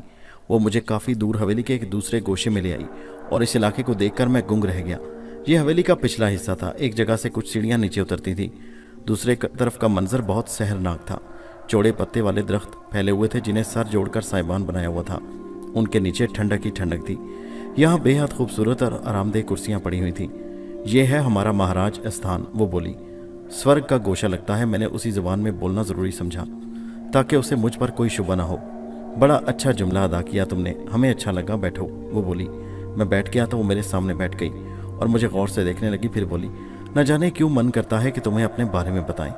पहले एक बात तुम्हें बता दें, हम जो झूठ नहीं बोलते, किसी को मित्र समझते हैं तो उससे यही चाहते हैं कि वो हम पर विश्वास करे। मैंने कहा, मैं मानता हूँ। हमारे बारे में क्या जानते हो? आप राजकुमारी हैं जी, तिलक राम पांडे जी की बहन। नहीं, हम इनकी बहन नहीं हैं। यूँ समझ लो वो हमें बहन नहीं समझते। ओ, ये बात तो शायद कोई भी नहीं जानता होगा। हम मेयर संकट हैं, उसने कहा। पहले मैंने उसके अल्फाज को सरसरी सुना, फिर चौंक पड़ा। ये लफ्ज़ तो उन लोगों ने मेरे लिए इस्तेमाल किया था और मुझे बताया था कि मैं मेयर संकट हूँ, इसलिए बहुत सौ को मेरी ज़रूरत है, ख़ास तौर से काले जादू वालों को। लेकिन ये मेयर संकट होता क्या है? बादलों के गौल चंद्रमा के पास होते हैं। वो इससे चांदनी उधार मांगकर खुद ही समेट लेते हैं और फिर जब वो धरती पर बरसते हैं तो सुभागना के फूल अपना मुंह खोल देते हैं। उनमें से कोई फल में इतना भगवान होता है कि चंद्रमानी का सोम उसके मुंह में बूंद टपक जाता है। वह अपनी पत्तियां बंद कर लेता है और चंद्रमाती फूल के शरीर में जीवन पाती है। फिर वो समय पूरा करके संसार में आ जाती है। हम वो हैं। मैंने उसे देखा, ये बैठे बैठे कैसे खिसक गई। अभी तो अच्छी खासी थी, या फिर ये मुझे बेवकूफ़ बना रही है। लेकिन मुझे संभल कर रहना है। मैं एक बहुत बड़े जंजाल में आ फंसा था। अकल से काम लेना था, वरना किसी बड़ी मुश्किल में फंस सकता था। उसकी आंखें ख्वाबनाक हो रही थी और उस आलम में कमबख्त और हसीन लग रही थी। सौभागना के पेड़ों की छांव में हम बड़े हुए और फिर तिलक राम महाराज ने हमें देखा और वो हमें यहाँ ले आए। मैं हैरानी से उसे देख रहा था। वो बिल्कुल संजीदा और खोई खोई सी थी। मुझे यूं लगा जैसे उसका दिमागी तवाज़ुन ठीक ना हो। मेरी कहानी जारी है। आपने देखा किस तरह एक नाकर्दा गुनाह ऐसे जाल में फंसा है कि उससे निकलना उसके बस में न रहे। मेरा सब कुछ मुझसे छीन लिया गया, जबकि इसमें मेरा कोई कसूर नहीं था। मैं तो बस उसका भरम था कि मेरे नकूश मेरे दादा से मिलते थे। मैं उसका तावान भुगत रहा था। एक के बाद दूसरा ताजियाना कितनी मुश्किल। दिन के कोई 12:30 बजे होंगे कि मेहमान खाने के दरवाजे पर दस्तक हुई। मैं दरवाज़ा बंद नहीं रखता था, इसलिए मैंने कहा, आ जाओ। खुशबू का एक झोंका अंदर आया और अंदर आकर इंसानी शक्ल इख्तियार कर गया। लेकिन मेरी तकदीर में चौंकना ही लिखा गया था। इस शक्ल को देखकर मैं बुरी तरह चौंका। ये गंगा थी, किसी धोखे के बगैर गंगा थी। उस वक्त एक खसूसी तर्ज का लिबास पहने काफ़ी खूबसूरत लग रही थी। पहचाना मुझे? उसने मुस्कुरा कर कहा। हाँ, मैंने जवाब दिया। कैसे हो? मैं ठीक हूँ। अच्छा लग रहा है? हाँ, बहुत अच्छा, मैंने उसे गौर से देखते हुए कहा और मैं बुरी तरह चौंक पड़ा। उसके चेहरे पर भी चंद्रकांता के जैसे जख्म थे। मेरे मुंह से ये बेख्तियार निकला, अरे ये जख्म तुम्हारे कारण लगे हैं। मेरे कारण क्यों भाई? अनजान क्यों बन रहे हो? मेरी लड़ाई हुई थी चंद्रकांता से। ओ, इसका मतलब है कि वो दूसरी बिल्ली तुम थी। हाँ, वो तुम्हें नुकसान पहुंचाना चाहती थी। तुम्हें शायद मालूम हो कि वो तुम्हें सूंघ रही थी। हाँ, मुझे मालूम है। जानते हो क्यों? नहीं, मैं नहीं जानता। तुम्हारे शरीर के बारे में जानना चाहती थी कि तुम गुरुवंत हो कि कंवारे। मगर ये खतरनाक बात है कि तुम कंवारे हो। इतनी सुंदर कन्याएं तुम्हारे पास भेजती थी, मगर तुमने उनमें से किसी को स्वीकार नहीं किया। मुझे तो तुम पागल लगते हो। जो गुनाह नहीं करते वो पागल होते हैं क्या? अरे गुनाह सवाब तुमने मेरे अपने ऊपर लाद रखे हैं। तुम्हारे दादा ने तो कभी सोचा नहीं था। मामून खान का जिक्र करते हुए उसका मुंह बिगड़ गया। सारे ख़ानदान को और ख़ास तौर पर मुझे उसका खमियाजा भुगतना पड़ा। तुम तो ऐश कर रहे हो, फिर अब तो तुम गुनाह सवाब वाले कहाँ हो? क्यों भाई, अब भी तुम्हारे मन में तुम्हारा धर्म है? मैंने कहा मरते दम तक रहेगा, मगर तुम वो सब कुछ इस्तेमाल कर चुके हो जिसने तुमसे तुम्हारा धर्म छीन लिया। जानबूझकर मैंने नहीं किया। मतलब जो कुछ मुझे दिया गया वह धोखे से, और मेरे दीन में यह गुंजाइश है कि धोखे की माफ़ी मिल जाती है। वो कुछ देर खामोश रही, फिर हंस पड़ी, फिर बोली, यह तो तुमने अच्छी बात बताई, धोखे से तुम्हारा शरीर भी लिया जा सकता है। और मैं और संकट के साथ बीता हुआ समय वो जैसे नशे में डूब गई। फिर बोली, मेरी तुम्हारी तो अब कोई लड़ाई नहीं, तुमने मुझे मेरा राम स्वरूप दे दिया और मेरा जेवर दे दिया। राम स्वरूप तुम्हारे पास आ गया है? हाँ, वो खुशी से बोली। फिर कहने लगी, मैंने अपने पिताजी से कह दिया कि वो तुमसे नफरत ख़त्म कर दें। अब तो तुम हमारे हो, काली देवी के पुजारी। दिमाग ख़राब है तुम्हारा? मैं किसी काली देवी का पुजारी नहीं हूँ। मैंने झुककर कहा तो वो हंस पड़ी। फिर बोली, तुम्हारी ये बातें प्यारी लगती हैं, वैसे एक बात कहूँ, याद रखना मैं तो आत्मा हूँ, संसार में जो कुछ होता है उससे दूर हूँ। मेरे राम स्वरूप से भी मेरा शरीर का रिश्ता है, वो भी सूखी हड्डियों का पिंजर है, मैं भी, और ये हड्डियाँ भी हमारे पास, इसलिए हमारी चिताएं नहीं जली, वरना ये हड्डियाँ भी भस्म हो जाती। तो मैं कह रही थी कि अपने शरीर की हिफाजत करना, इसी में तुम्हारी बचत है, वरना तुम पूरी तरह गंदी आत्मा बन जाओगे। तुम मेरी दोस्त बन चुकी हो गंगा। हाँ, तो मुझे बता भी दो ये मेरे साथ क्या हो रहा है। लंबा खेल है, आत्माओं का खेल, मुझे इसके बारे में बताओ गंगा। चंद्रकांता ने एक नए पंथ की शुरुआत की है। ये पंथ महाकाली के खिलाफ है और वह संसार की दूसरी शक्तियों को भी अपने साथ मिलाकर काली पंथ का नाश करना चाहती है। वो बहुत बड़ी जादूगरनी है और उसने ऐसे कदम उठाए हैं कि काली देवी परेशान है। काली देवी ने तुम पर भारी जिम्मेदारी डाली है। तुम चंद्रकांता को स्थान तक ले जाने से रोकोगे जहां पहुंचकर उसका ज्ञान पूरा होना है। मैं रोकूंगा? हाँ, मैं तो एक मामूली इंसान हूँ। यही तो इत्तेफाक हो गया कि तुम मामूली इंसान नहीं हो, तुम मेयर संकट हो। एकदम मेरा दिल चाहा कि ज्योति राय की कहानी गंगाश्री को सुना दूं, फिर न जाने किस कुव्वत ने मेरा मुंह खुलने से रोक दिया। वो बोली, और तुम नहीं जानते कि देवी का काम करके तुम्हें कितना ऊंचा मकाम मिलेगा, तुम देवता बन जाओगे, संसार तुम्हारी पूजा करेगा, संसार की दौलत तुम्हारे कदमों में होगी, इतनी बड़ी शक्ति मिलेगी तुम्हें कि सोच भी नहीं सकते। ये इसलिए तुम्हें जो करना पड़ेगा वो बड़ा कठिन होगा, इसे आसान न समझना। तुम गंगा ही हो ना? अचानक मैंने सवाल किया और उसने मुझे देखा और फिर बोली, क्यों, ये सवाल क्यों किया तुमने? बस कुछ अजीब सा ख्याल था। क्या एक दोस्त की हैसियत से मुझे बताओ। वो बड़ी अपनाइयत से बोली, गंगा, जो नुकसानात मुझे तुमसे पहुंचे हैं, क्या उन्हें भूलकर मैं तुम्हें दोस्त समझ सकता हूँ? मैंने साफ गोई से काम लिया और वो खामोश होकर मुझे देखने लगी। फिर बोली, काम मेरा नहीं है, लेकिन तुम मुझे अच्छे लगे हो, तुमने मुझसे पर एहसान भी किया है। मेरा स्वरूप मुझे देखकर मैं उससे प्रेम करती हूँ। देखो, संसार को समझो, मनुष्य बड़ा कमज़ोर है, अपनी सांस जीता है, अपनी सांस मरता है। रिश्ते नाते बड़े होते हैं, लेकिन आना जाना अकेले ही होता है। रिश्तों से प्रेम करो, पर इतना करो ज़रूरत के मुताबिक। अब तुम अपने चाचा को देखो, वो खून नहीं है, कितना बदल लिया है उसने खुद को। मैं तुमसे यही कहना चाहता हूँ, कहो, मेरी माँ मुझे दिलवा दो। फरीद खान तुम्हारा पैरोकार है, तुम्हारी मानता है, मैं अपनी माँ के लिए तरस रहा हूँ। महाकाली दौरा ये संकट आया था, फिर यही फैसला किया गया कि ऐसा ना किया जाए। इसकी क्या वजह है? तुम्हारी तड़प ख़त्म हो जाएगी, फिर तुम हमारा काम नहीं करोगे। तुम ये देखो, फरीद खान को इतना धन, इतनी दौलत दी जा सकती है कि उसके पास रखने के लिए जगह न रहे, मगर नहीं दी गई। गुजर घाट के राजा बनाया जा सकता है उसे, मगर नहीं बनाया। आखिर क्यों? सिर्फ इसलिए कि उसकी लगन लगी रहे। जब वो हमारा काम पूरा कर देगा, उसे मन मांगी दे दी जाएगी। तुम हमारा काम करो, तुम्हारी माँ तुम्हें तोहफे में दी जाएगी। हाँ, तुम्हारे एहसान के बदले कुछ बातें मैं तुम्हें ज़रूर बता दूँ। उसने कहा, क्या बातें? क्योंकि हमें तुमसे काम लेना था और तुम्हें तुम्हारे काम का बदला देना था। चुनाचे तुम्हारी माँ को फरीद खान से ले लिया गया। ले लिया गया? मेरा दिल ज़ोर से धड़का। हाँ, हम तुम्हें अच्छा इनाम देना चाहते हैं। फरीद खान तुम्हारा दुश्मन है, उसने तुम्हारी माँ को अच्छा नहीं रखा था, हमने उससे ले लिया। फिर मैंने बेकरारी से पूछा, अब वो रानियों की तरह रह रही है, 2 दासियाँ उसकी सेवा करती हैं, अच्छा खाती है, अच्छा पहनती है, बहुत खुश है। तुम झूठ बोल रही हो। मैंने कहा, वो क्यों? वो मेरे बगैर खुश नहीं रह सकती। इसका उपाय कर लिया गया है। क्या? उसे उसकी पिछली यादें छीन ली गईं। अब वो रानी श्रद्धा के नाम से रह रही है। जब हम उसे तुम्हारे हवाले करेंगे तो उसकी यादाश्त वापस दे देंगे। मुझे चक्कर सा आ गया। खुदा गारत करे इन काले करतूतों वालों को। कम बख्तों ने हर चीज़ का हल निकाल लिया था। वो फिर बोली, हमारे वफादार बन जाओ, मैं तुमसे एक वादा करती हूँ, एक बार दूर से तुम्हारी माँ को तुम्हें दिखा दूंगी ताकि तुम्हें मुझ पर एतबार आ जाए। मैंने गर्दन झुका ली। हर चंद के मैं दोगली चाल चल रहा था, लेकिन ये पेशकश मेरे दिल को छूने लगी। मैं माँ को देखना चाहता था।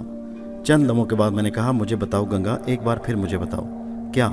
यही कि मुझे क्या करना है। तुम्हें बता तो चुकी हूँ, तुम्हें एक लंबा सफ़र करना पड़ेगा, फिर तुम एक बहुत बड़ा काम करोगे जो भी मेरे इल्म में नहीं। अच्छा, मैंने गर्दन झुका ली। वो फिर बोली, तुमने अब तक अपना काम ठीक किया है।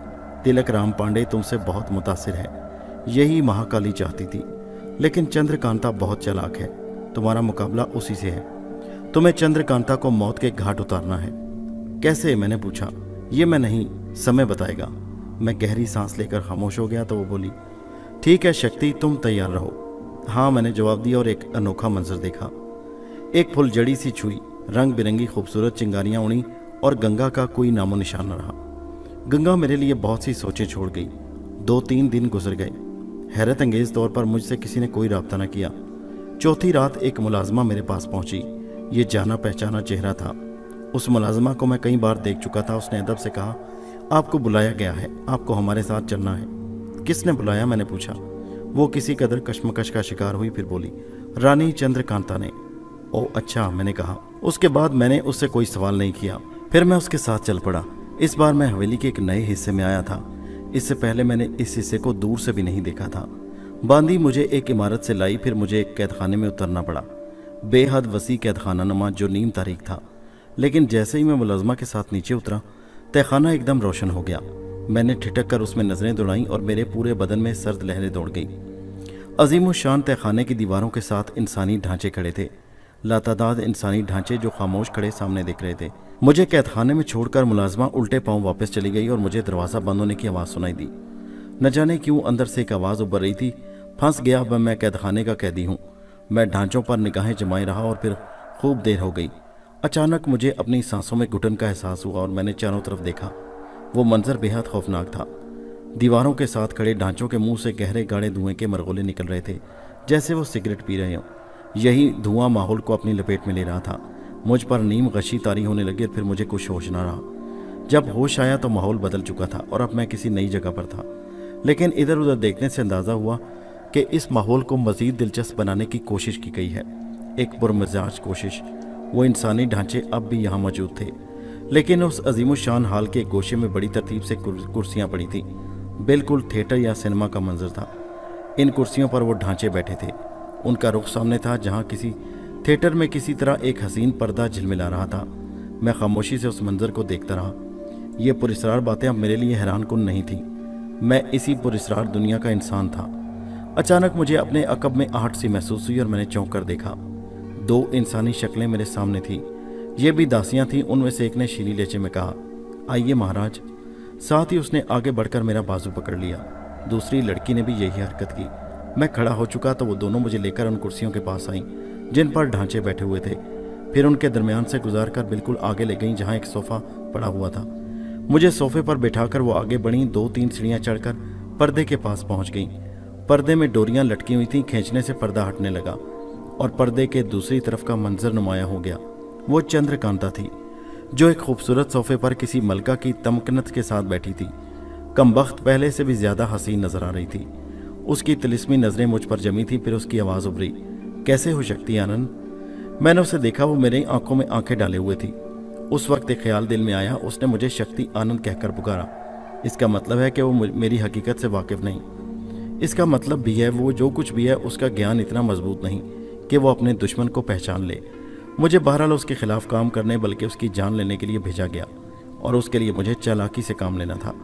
मैं ठीक हूँ महारानी जी। इस समय मैं तुमसे कुछ खास बातें कहना चाहती हूँ, इसीलिए मैंने तुम्हें इस खास जगह पर बुलाया है।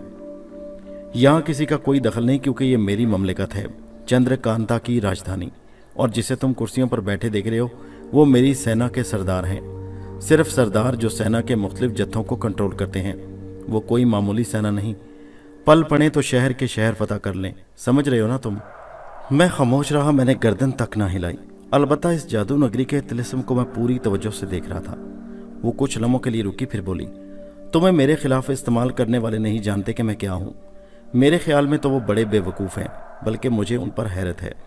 काली देवी, जिसके पास काले जादू का सबसे बड़ा स्थान है, ये नहीं सोचती कि जिसने उससे और उसके साथी राजकर्दनी से टक्कर ली है किसी भी बल बोते पर ही उसके सामने आई होंगी। आशीष पर लोकता कुछ भी नहीं है मेरी शक्ति के सामने। मैं अपनी मंजिल की तरफ बढ़ रही हूँ, इसलिए मैं किसी से लड़ना नहीं चाहती। लेकिन उन्होंने तुम्हें भेजा है, तुम जैसे मासूम आदमी को उन्होंने इतने बड़े काम के लिए भेज दिया। अब मैं चौंका। वो जो कुछ कह रही थी बड़ा खतरनाक था। वो जानती थी कि मुझे उन लोगों ने भेजा है। वो मुझे देखकर मुस्कुराई और बोली, हाँ अशरफ खान जी, तुम मुसलमान हो और काली देवी के मसलक में किसी मुसलमान से उसका ईमान धर्म छीनना सबसे बुरा काम है। उन्होंने उसके लिए तुमसे तुम्हारे धर्म के खिलाफ काम लिया। खैर, मैं तुमसे कुछ और कहना चाहती हूँ। मैंने कहा, जी कहिए। तुम कोशिश करके अपने अपने रास्ते पर लगो। जिस तरह भी बन पड़े अपने रास्ते अलग करके उनके चुंगल से बचो और हमारे बीच ना आओ। ये तुम्हारे हक में बेहतर रहेगा। अगर तुम इससे बाज ना आए तो खो जाओगे, ऐसे खो जाओगे कि सोच भी नहीं सकते। मैं आपका बड़ा एहतराम करता हूँ रानी जी, लेकिन मेरे ख्याल में आपने मेरे बारे में ठीक से नहीं सोचा। क्या मतलब? मैं एक मुश्किल का शिकार होकर यह सब कुछ कर रहा हूँ। काली देवी या राजकर्दनी ने मेरा कुछ नहीं बिगाड़ा, ना बिगाड़ सकती हैं। मैं एक अपने का शिकार हूँ। मुझे धमकियाँ ना दे, मैं किसी धमकी से नहीं डरता। अरे वाह, वो बड़े दिलावेज अंदाज में मुस्कुराई। मैं बहादुर लोगों पर जान देती हूँ, मगर मैं क्या करूँ? तुम उन लोगों के कब्जे में हो। काली देवी ने बिला वजह मुझसे बैर बांधा है, हालांकि वो महान है। उसका ख्याल है मैं उसकी जगह लेना चाहता हूँ। उससे बड़ी भूल और कोई नहीं हो सकती। मैं उसकी जगह नहीं लेना चाहती और ना मैं इतनी शक्तिमान हूँ कि उससे टकरा सकूँ। मैं अपना काम कर रही हूँ, मेरा एक मकसद है, मैं उसे पूरा करना चाहती हूँ और बस। मुझे किसी से कोई गर्ज नहीं। ज़रूर पूरा करो, मैंने कहा। मैं सब कुछ जानती हूँ, शक्ति, आनंद या अशरफ खान। मसलन मैंने पूछा, तुम्हें यहाँ मेरे खिलाफ काम करने के लिए भेजा गया है? वो बोली। मेरे बदन में एक लम्हे के लिए सनसनाहट ज़रूर हुई, लेकिन फिर एक और ख्याल ने मेरे जहन को अपनी गिरफ्त में ले लिया। वो ख्याल ये था कि मैं एक मुसलमान घराने का फ़र्द हूँ। अल्लाह जानता है कि मैं ना तो किसी लालच का शिकार था और ना ही मैं किसी के खिलाफ कुछ करना चाहता था। मैं तो किसी दूसरे के गुनाहों का शिकार हुआ और इसके बाद पै दर पे गंदी रवाह का शिकार होता रहा। मेरा इसमें क्या कसूर है? हाँ, मेरे दिल में ये ख्याल ज़रूर पैदा हुआ था कि मैं कुछ ऐसे इल्म सीखूं जो मेरी और इंसानियत की भलाई के लिए हों। वो ना हो सका और मैं इन गंदी रूहों के जाल में फंस गया। अब चाहे वो काली देवी हो या चंद्रकांता, वक्त जो फैसला करे। क्या सोचने लगे? वो बोली। यही कि तुम ठीक कह रही हो, मैंने कहा। क्या चाहते हो वो तुमसे?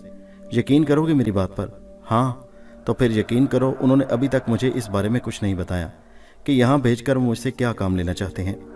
बताएंगे वो तुम्हें, आहिस्ता आहिस्ता ये भी बताएंगे, लेकिन मैं तुमसे दोस्ती चाहती हूँ। वो कैसे? कि तुम उनके खिलाफ काम करो और मुझसे रब्ता करो। वो जो कुछ तुमसे चाहें मुझे उसके बारे में बताते रहो। तुम्हारे ख्याल में इस बात पर वो मुझे छोड़ देंगे? वो तुम्हारा बाल भी बेका नहीं कर सकेंगे, ये मेरा वादा है। हाँ, एक बात तुम्हें मालूम है चंद्रकांता? क्या? मैं उनके हाथों में एक मुश्किल में फंसा हूँ। अगर ये मेरी मुश्किल हल हो जाए तो मैं उन्हें जूते की नोक पर भी न रखूँ। क्या मुश्किल है मुझे बताओ? वो बोली और मैं उसे माँ के बारे में बताने लगा। वो सोच में डूब गई। फिर उसके मुंह से आहिस्ता से निकला, फरीद खान। उस वक्त रात के 3 बजे थे। मैं गहरी नींद सो रहा था कि किसी ने मेरा पाँव पकड़कर जोर से हिलाया और मैं जाग गया। पहली निगाह दीवार पर लगी घड़ी पर पड़ी, दूसरी गंगा पर, जो हिंदू तर्ज के एक बेहद हिजान खेज लिबास में मलबूस मेरे सामने खड़ी थी और अपनी चमकदार हवस भरी निगाहों से मुझे देख रही थी। मुझे जागा देखकर मुस्कुरा दी।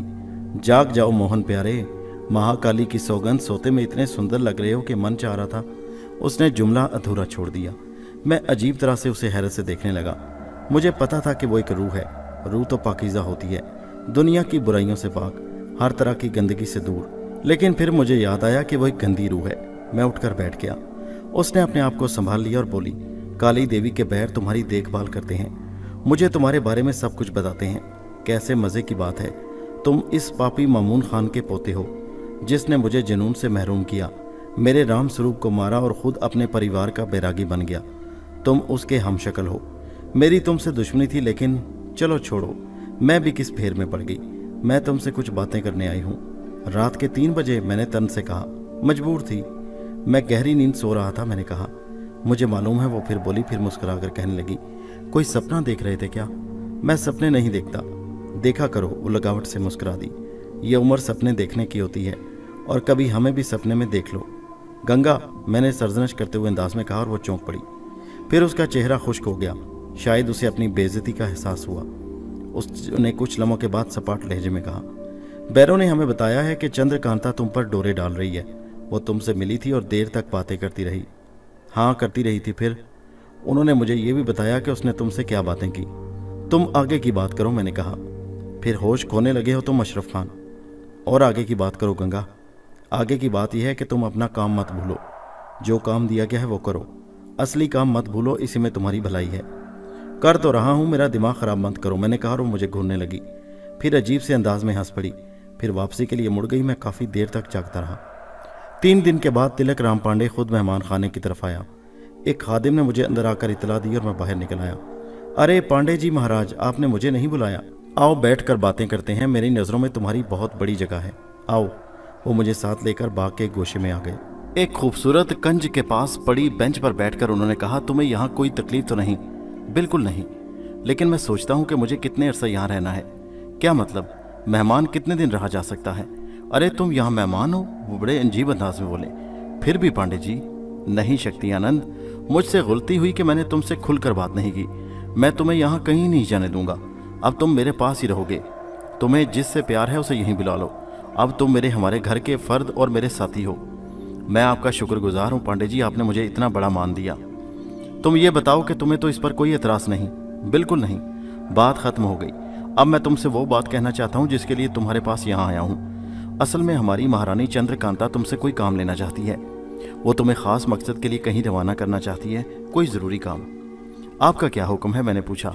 लेकिन तुम जानते हो संसार में धर्म पत्नी को ही खुश रखने में कल्याण है। आपको मालूम है कि ये महारानी मुझे किस काम से और कहाँ भेजना चाहती है? यहाँ से काफ़ी दूर घने जंगलों का एक खतरनाक सिलसिला है, उसे बेला घान के नाम से पुकारा जाता है। तुम्हें उस इलाके में जाना है। यहाँ से तुम कुछ लोगों के साथ जाओगे, वहाँ बेला घान में मुमकिन है हमें भी जाना पड़े। हमारी वहीं मुलाकात हो जाएगी। क्या तुमने इसका नाम सुना है? कभी नहीं। बड़ी पुरस्कार जगह है, यूँ समझ लो कि जादूगरों का स्थान है। सुना है काली देवी ने 20 साल बेला घान में काली तपस्या की। खुद काली देवी ने? हाँ। अच्छा, फिर काम की नोयत तुम्हें वहाँ जाकर पता चलेगी, लेकिन तुम्हें हम पर भरोसा रखना चाहिए। हम तुम्हें कोई नुकसान ना होने देंगे। ठीक है, मैं तैयार हूँ। बड़ी मेहरबानी तुम्हारी। बाकी बातें खुद चंद्रकांता तुम्हें बताएंगी। कोई नया खेल? क्या सारे ख्यालात दिल से निकाल दूँ? वक्त का साथ दूँ? इससे ज़्यादा और क्या इम्तिहानात दे सकता हूँ? दीन धर्म को किस तरह कायम रखूँ? एक तरफ शैतानी कुव्वतों ने चारों तरफ से मुझ पर जाल डाल रखे हैं और दूसरी तरफ मेरी आंखों में आंसू आ गए। अब देखना यह होगा कि चंद्रकांता जी क्या फरमाती हैं। लेकिन वही बात कि इस वक्त मैं काली कुव्वतों का सबसे चहेता था। रात ही का वक्त था कि केदारी जी मेहमान खाने में आ गए। अरे आप? मैंने चौंक कर कहा। जय हो महाराज शक्ति जी। एक बात बताइए, आपकी दुश्मन चंद्रकांता की राजधानी है, आप लोग यहाँ बैल की तरह मुंह उठाए कैसे घुसे चले आते हैं? जंगली बैल जो ठहरे, केदारी हंसकर बोला। फिर कहने लगा, खैर हमें अंदर की सारी बातें मालूम हो जाती हैं।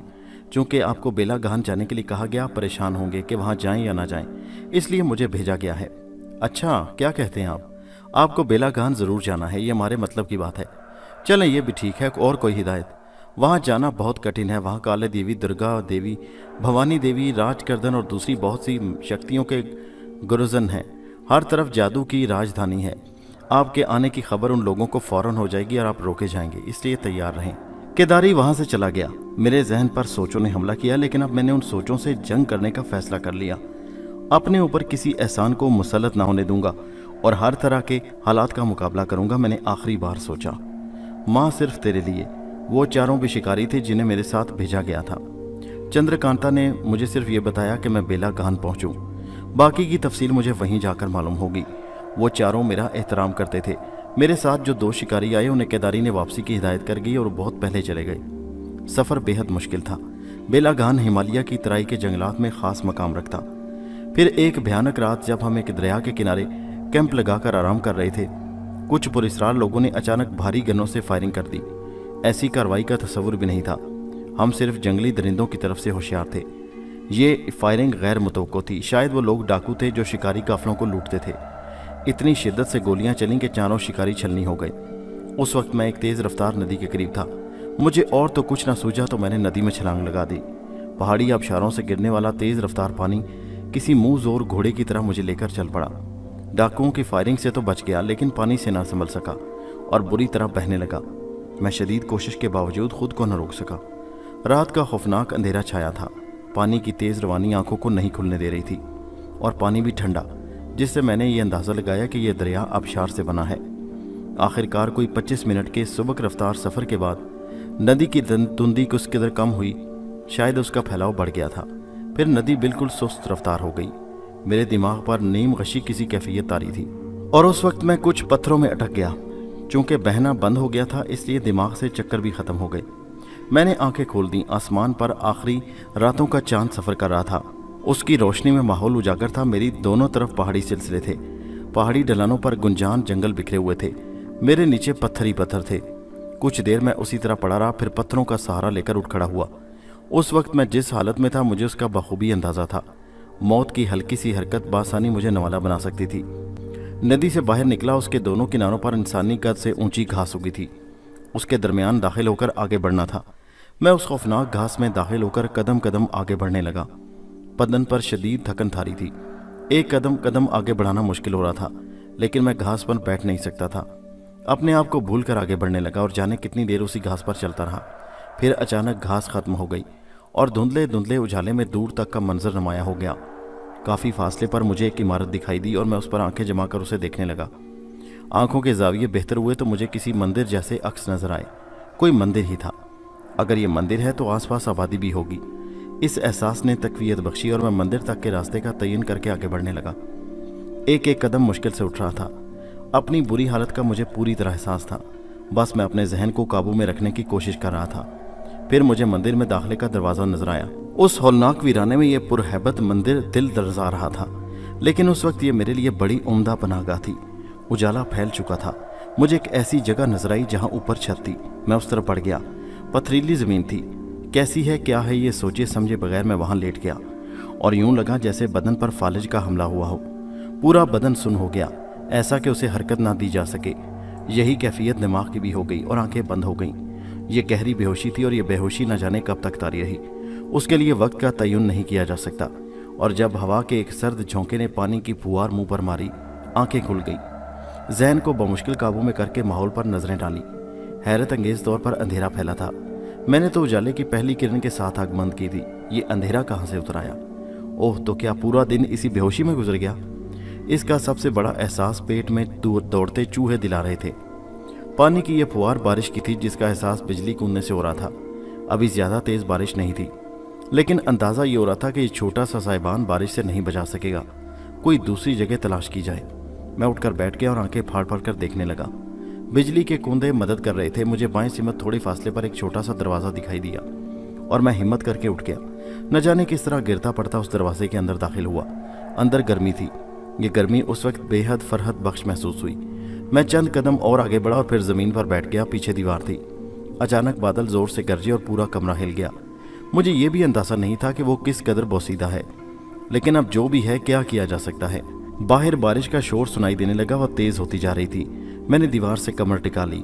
अब जिंदगी या मौत का एहसास इतना हौलनाक नहीं रहा था। खौफ खत्म हो गया।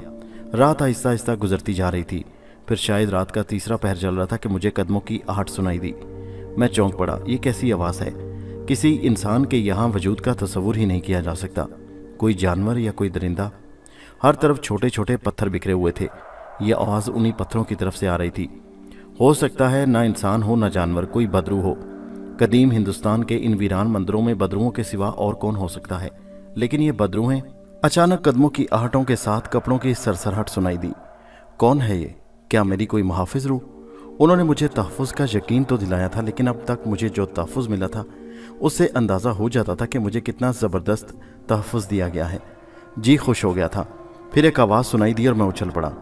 100% इंसानी आवाज़ थी। दूसरी, तीसरी और फिर बहुत सारी आवाज़ें, और सब की सब इंसानी आवाज़ें थीं। औरतों की, मर्दों की। वो मध्यम सरगोशियाँ कर रहे थे। ये आवाज़ें कमरे के बाहर से आ रही थीं। क्या कुछ होने वाला है मेरे साथ? मैंने सोचा। अब जिस्मानी क़ुव्वतें कुछ बहाल हो रही थीं। मैं उठकर खड़ा हो गया।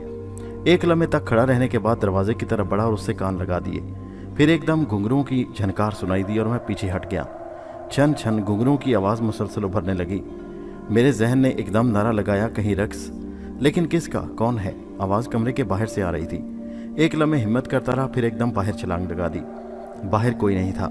घुंघरूओं की झनकार सुनने की आवाज़ें एकदम बंद हो गईं, जैसे वो मुझे देखकर खामोश हो गए हों। मुझे देखकर वो रुक गए हों, लेकिन कोई सामने नहीं था। अलबत्ता कुछ फासले पर सांप का मुजस्समा दिखाई दिया। ये मुजस्समा ज़्यादा बड़ा नहीं था। मैं कुछ लम्हे उसे देखता रहा, फिर चंद कदम आगे बढ़कर उसके करीब पहुंच गया। मैं समझा शायद वो इंसानी हाथों से बना धात का मुजस्समा है, लेकिन मैं उछल पड़ा। वो जिंदा था। मेरा अंदाज़ा गलत नहीं था। वो धात का बना हुआ नहीं बल्कि कांसी के रंग जैसा था। उसकी नन्ही नन्ही आंखें मुझे देख रही थी। फिर उसने 2-3 बार जुबान बाहर निकाली और फिर एक तरफ चल पड़ा। मुझसे कितनी बड़ी गलतफहमी हुई थी। मैं तो शायद आगे बढ़कर उसे उठा भी लेता, धात का समझकर। मैं उसे देखता रहा। फिर मैंने उसे एक दीवार के नीचे टूटी जगह से अंदर दाखिल होते देखा। वो आन की आन में गायब हो गया। फिजा बिल्कुल खामोश हो गई, लेकिन एकदम फिर वही आवाज़ें शुरू हो गईं। इस बार वो पहले से कहीं ज़्यादा तेज़ थी। घुंघरुओं की आवाज़ से पता चल रहा था जैसे जोर का रक्स जारी हो, लेकिन दीवार के दूसरी तरफ जाने का कोई रास्ता नहीं था। अभी मैं सोच ही रहा था कि अचानक सामने की दीवार एक पर्दे की तरफ एक तरह से रख गई और दूसरी तरफ से रोशनी चमकने लगी। मैंने फटी फटी आंखों से उधर देखा। सांप का एक बहुत बड़ा मुजस्समा वहाँ था। ये भी उसी रंग का था जिस रंग का मैंने छोटा सांप देखा था, लेकिन इस सांप के सामने एक जिंदा वजूद मुतहरिक था। एक हसीन लड़की रक्स कर रही थी और देव हैकल सांप का मुजस्समा झूम रहा था। उसकी आंखें रोशन थीं। खुद लड़की गर्दन में कई छोटे सांप लटके हुए थे जो उसके रक्त के साथ हिल रहे थे, जगह बदल रहे थे। मेरे बदन में सर्द लहरें दौड़ने लगी। तभी रकासा रुक गई। अब वो मुझे देख रही थी। उसकी आंखें भी सांप की आंखों जैसी थी। फिर वो एकदम मुस्कुरा पड़ी और फिर उसकी आवाज़ जो किसी सांप की फनकार से मुशाबह थी उभरी, करथम देवता संपरा। मैं खामोशी से उसे देखता रहा तो वो फिर बोली, तुम शक्ति आनंद हो। न जाने किस तरह मेरे मुंह से निकला, हाँ। स्वागतम, मेरे साथ चलोगे? कहाँ? स्वर्गवंशी में। ये कहाँ है? चलो पता चल जाएगा। और अगर ना जाना चाहूँ, मैंने कहा, तो भी चलोगे? ज़बरदस्ती? हाँ शायद। मुझे जानती हो? हाँ जानती हूँ। हम सब तुम्हारा इंतज़ार कर रहे थे। तुम्हें वहाँ चलना है जहाँ आने के लिए तुमने इतना कष्ट उठाया है। मैं एक लम्हे तक सोचता रहा। मैं था ही नहीं। अशरफ खान 1000 बार मर चुका था। अब तो मैं एक बेमकसद वजूद था। बिला वजह जी रहा था। कोई आस बाकी न रही थी। इन खौफनाक बलाओं के दरमियान न जाने क्यों फंस गया था। फिर मैंने उसके साथ जाने का फैसला कर लिया। कुछ तो वजह होगी मेरे आने की। मैं आमादगी जाहिर करते हुए कहा, चलो। वो एक तरफ चल पड़ी।